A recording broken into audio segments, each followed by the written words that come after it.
Line.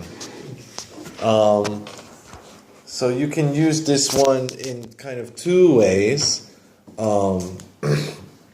If it's talking about financially, their bottom line, which is how they use it here, it says it's going to help Mattel's bottom line. It's talking about their, if you're familiar with financial statements, anytime, even if you get a bill from phone company or something, the bottom line is like the final amount, right? So bottom line kind of means it's going to help their final sales, or probably more like final revenue, their bottom line financially. What's on the bottom is after taxes are taken out, after expenses are taken out, bottom line. So it's going to help them financially. The final total, you can use it like just describe the final total of an account, like it says here, because it is the bottom line, that last thing. But a lot of times this expression also is used not financially, just kind of say the bottom line, meaning the most important thing, which really the bottom line of the financial statement is the most important thing.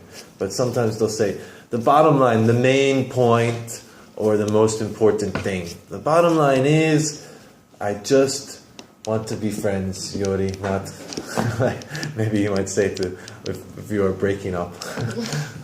Bottom line is, I just want to be friends, not couple, blah, blah, blah, like that. Okay?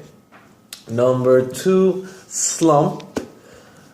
This can be kind of used financially to talk about a slump, meaning your sales are down, they are suffering, prolonged period of being decreased. So it can be talking about financial, money, sales, or you can just use, again, very generally, he's in a slump these days. He's depressed, he's sad, maybe he broke up with his girlfriend. A lot of times they use it in baseball. Maybe normally his average hitting is 30%, but now it's like 150, just 15%. So he's in a really big slump. Or basketball, they say shooting slump, hitting slump. You're in a slump, you're suffering, but not just for 1 day or 2 days. It is a prolonged period. It is going on and on. I think they use it to talk about financially, to be in a slump. A company could be in a slump or something like that. Number 3, to gear. This is kind of the hardest one to explain. Again, this is kind of used in 2 ways. I will first talk about how they use it here. They say their toys are more geared for girls. It just means more suitable for girls, more marketed towards girls. It is geared for girls. This says, where's a good definition? Designed for equipment that is for a particular use. This is geared for girls. It is for girls. This is geared for serious hikers, serious mountain climbers. This is not something that your average casual person might buy. No, really, people who are serious about this will buy it. It is geared for. Not necessarily. If I am not a serious climber, I can buy that.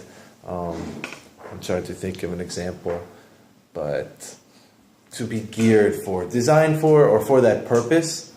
And then another way you could use the word to gear up kind of means like to get ready. If I'm going on a hiking trip or a camping trip, to gear up, to get all my stuff ready and together like that. Because gear as a noun is oftentimes just means your equipment. Number 4, STEM. This is just an abbreviation for science, technology, engineering, and mathematics. So this is very specific, used for academic curriculum. If you know what the word curriculum is, it's the stuff that you have to learn. So they always use it with the word curriculum.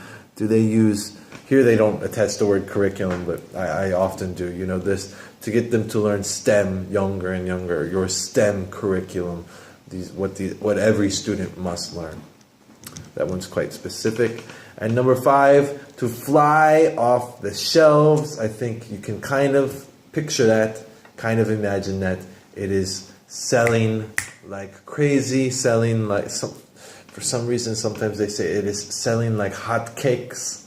I have no idea where that idiom came from. It just means it is selling very quickly. It is very popular. Actually, a good example these days, you talked about PlayStation. They released some Nintendo Classic. It is I think it's just like $80 or something, really reasonably priced. It is the very old Nintendo system with like 16 or 30 of the very old classic games that everyone kind of my age or even a little bit older remembers. And this is flying off the shelves. I told my brother, hey, buy this for me. But he says, you cannot find it, only you can find it in the secondary market for like $200 or $300. People are selling it in the secondary market. So that right now is flying off the shelves. This example sentence says J.K. Rowling's new novel. I think, I'm not a Harry Potter fan. I don't have anything against Harry Potter. I just never got into it. I think maybe that came out recently. If it did, I'm sure it's flying off the shelves. Any